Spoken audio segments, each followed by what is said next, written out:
Welcome to Plan 9 Crunch. I'm Doug Gibson. I'm with Joe Gibson, and we're going to talk about the Toho Godzilla film Godzilla versus Hedorah. In the US, it was called Godzilla versus the Smog Monster, and I first came across this movie in this book, which is sort of infamous and famous, called The 50 Worst Films of All Time. They're not all the 50 worst films of all time, but I bought this book when I was a young teenager in the 70s, and it sort of kicked open the whole cult films revival. It started and gained steam with Ed Wood later, even though ironically nothing but Ed Wood's in this book.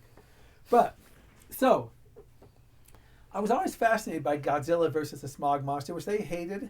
I finally saw it several years ago, and I actually kind of liked that movie, Godzilla versus Hedorah. And Joe, my son here, is an expert on the Toho type films. He's joking about that. He's laughing, but he is actually. And Godzilla versus I keep calling it Godzilla versus the Smog Monster. I should say Godzilla versus Hedorah. It has like an ecological statement on ecology, and that was a big thing. Also, they didn't call it global warming or climate change. It was the ecology movement in the early 70s, and Godzilla versus the Smog Monster really played on that. Joe, do you want to talk about it for a few minutes? Yeah, so there's a lot this movie is trying to say. First of all, the director is Yoshimitsu Banno. This is his only Godzilla film. He tried to make other projects at other points, and we wouldn't have the legendary movies without him due to shenanigans, but his only film here. And so in the late 60s, early 70s, pollution was actually really bad in Japan especially. There are a whole ton of recorded incidents of things just going wrong with that. So when this movie is taking such a hardline anti-pollution stance, to American audiences it seems, well, okay, yeah, I don't like the air in California, but it doesn't affect me. It did very much affect people in Japan.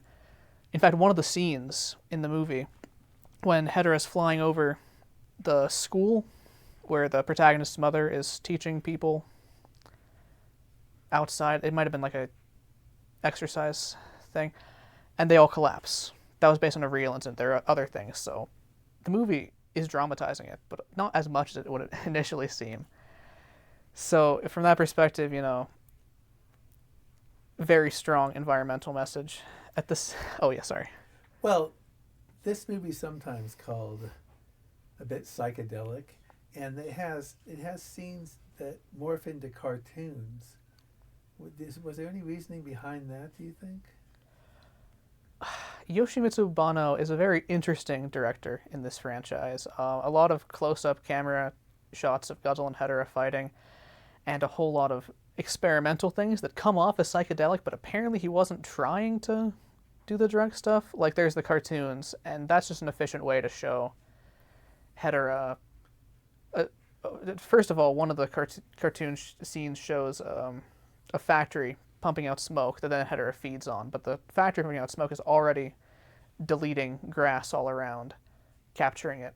So it's just a very efficient way to say what's going on. There's also a scene where one of the protagonist's family members hallucinates everyone in a club, wearing fish heads on top of their actual that was heads. interesting. And that seems like a drug thing, but apparently it's to symbolize that first Hedorah came for the fish, and now pollution will kill us all because the fish are dying at the beginning of the movie. And They were trying to get a youth type thing.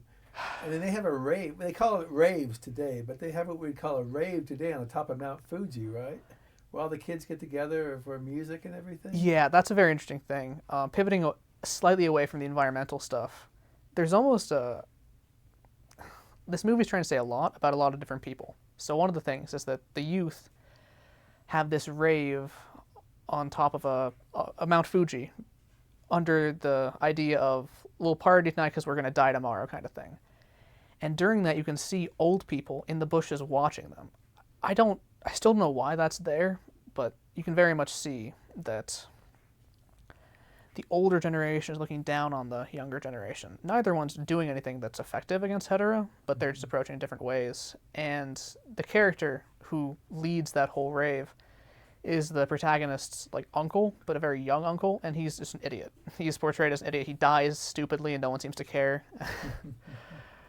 Well, oh, so I was going to say, Toho made a lot of money with this movie, okay, in Japan. It didn't do as well in the United States. And reading this book again, there were some ideas of trying to get local Girl Scouts and Boy Scouts. This was in the PR handbook. And maybe, I don't even know, maybe even 4-H Club, who knows, to try to encourage to pick up, to stop pollution and make the earth cleaner. There was also even a suggestion that local bartenders make a Godzilla cocktail that would clear that 5 o'clock smog out of the people who drink it. So it didn't make a lot of money in the U.S. And it seems to me to be that type of period where the Godzilla films were basically making him a hero and making him helping little kids in short pants. Is that correct in your opinion? Yeah. Again, because around this time Gamera was really popular and Gamera's for the kids, Godzilla had to be too. And most of Bono's later attempts at Godzilla stories would be child-centric and child-friendly. I will say that I'm not entirely sure that it's that same thing here, because obviously Ken, the protagonist, he has Godzilla dolls, he has some kind of, or thinks he has some psychic link with Godzilla, and he turns out to be right about when Godzilla will show up. But it's not like a one-on-one personal thing the same way that Gamera has with kids. And the advantage to making this film from a child's perspective, I think, is just showing the horrifying realities of pollution in Japan through the eyes of a child to make it more significant. I don't necessarily think that it's entirely meant to play for kids. That's a good point, because if you watch something like Frankenstein Conquers the World, there's a huge emphasis on what happened with the atomic bomb and the after effects and things like that. Another Toho movie. Also, the AIP version of this film has a song called Save the Earth. And I wish the AIP version is really not in circulation anymore. Yeah. What you have is an English dubbing from another release. I wonder if that Save the Earth is on YouTube somewhere. I'd like to hear that song sometime, because you hear the original singing now in the movies. I think Godzilla vs. Hedorah would be an interesting film to remake. What do you think? Yeah. It's a sort of a quirky film, and it kind of annoys me that the 50 Worst Films of All Time included it, because it really isn't. It's one of the better ones. I know my friend Clark West of the Noonan Sci-Fi Club on Facebook, Sci-Fi Fun Club I think it's called, loves this film also. And we do too. Oh, I wanted to mention this picture right here is by Steve D. Stones of Plan 9 Crunch. We're a little bit leery right now, or wary of using Toho clips. We're just testing the ground to see if we're able to do it sometime. That's why you don't see any kind of scenes from this movie right now. But you can find Godzilla vs. Hedorah anywhere, multiple streaming places. Let's talk about the nuclear stuff, though, also.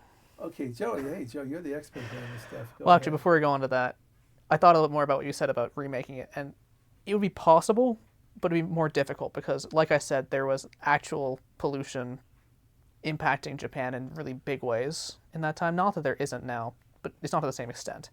It's like making a film about Fukushima 20, 30 years later, 50 years later, actually. You could make a period piece, but yeah. Or you'd go in a different direction with it. And there's a lot of things you can tell about pollution and environmentalism, but it would be a different movie, I think.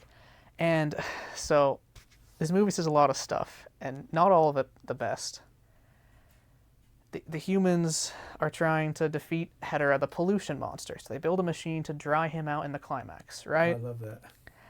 But because everybody in this film except for Ken and his father are incompetent, and even Ken kind of doesn't do very much, it fails, and Godzilla has to power the machine. Now, Godzilla is a nuclear monster, so what the film is technically saying is that nuclear power is a clean alternative energy to the things that make.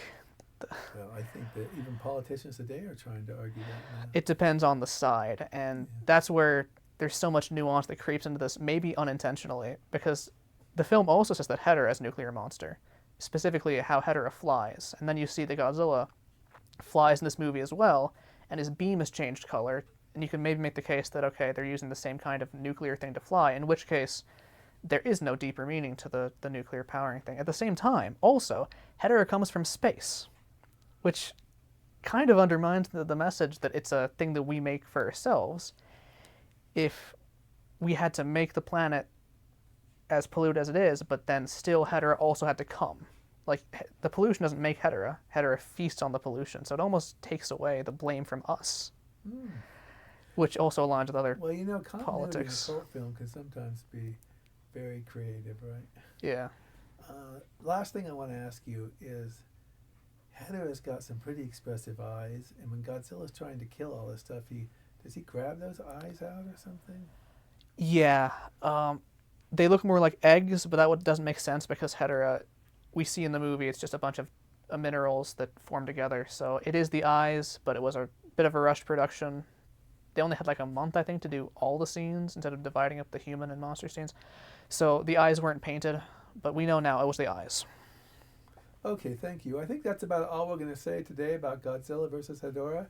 It's a fantastic film, though. Please watch it. And we appreciate your time watching this.